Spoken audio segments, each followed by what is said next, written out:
घोटकी समाजी तंजीम Hawa foundation free and fair election network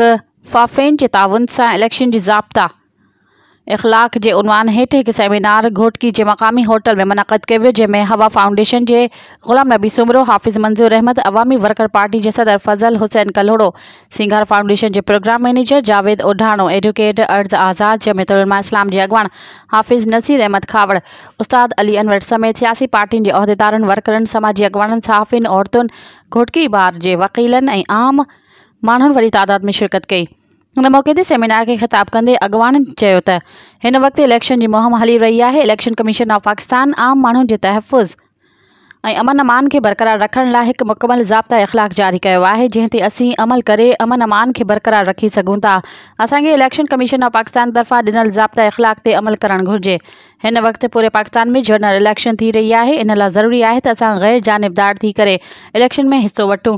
ऐं कंहिं बि पार्टी जो उम्मीदवार जी मनफ़ी मुहिम जो हिस्सो न बणिजूं, छो त क़ानूनी तौर हर एक माण्हू खे उहो हक़ हासिल है त हर चूंड में हिस्सो वठी सघे थो। उन्हनि चयो त असांजो इख़लाक़ी ऐं मज़हबी फ़र्ज़ु आहे त हिक ॿिए जो एहतराम कयूं ऐं क़ानून जी पासदारी कंदे इलेक्शन मुहिम में हिस्सो वठूं ऐं पंहिंजी वोट जो सही इस्तेमालु करियूं।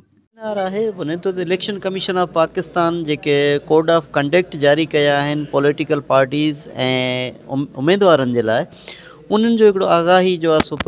प्रोग्राम आहे उन पार्टीज़ ताईं ये शयूं पहुचाइण आहे, उनजे वर्कर्स ताईं ये शयूं पहुचाइणा आहिनि त जीअं हिकु साफ़ शफ़ाफ़ इलेक्शन मुमकिन थी सघे। नंबर ॿी ॻाल्हि इहा आहे त इलेक्शन में जो एक्ट आहे 2017 उन में तरमीम कई वई, जेके तरमीम खां पोइ लागू कयो वियो आहे हिकिड़ो ज़ाब्ता इख़लाक़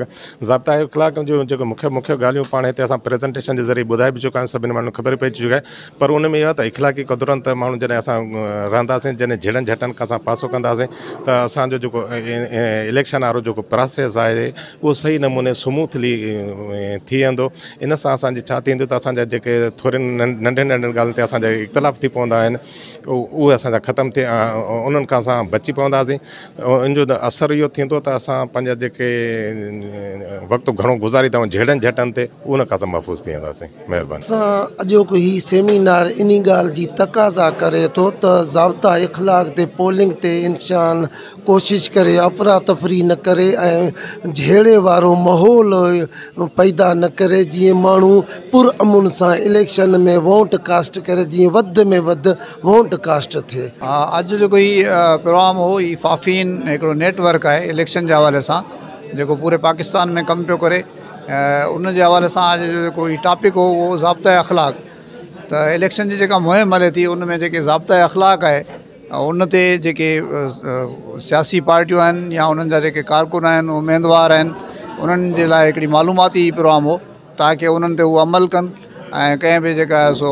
ख़राबु सूरत हाल जेका उहा जीअं पैदा न थी सघे ऐं अमन अमान सां ऐं सुठे नमूने सां जीअं ही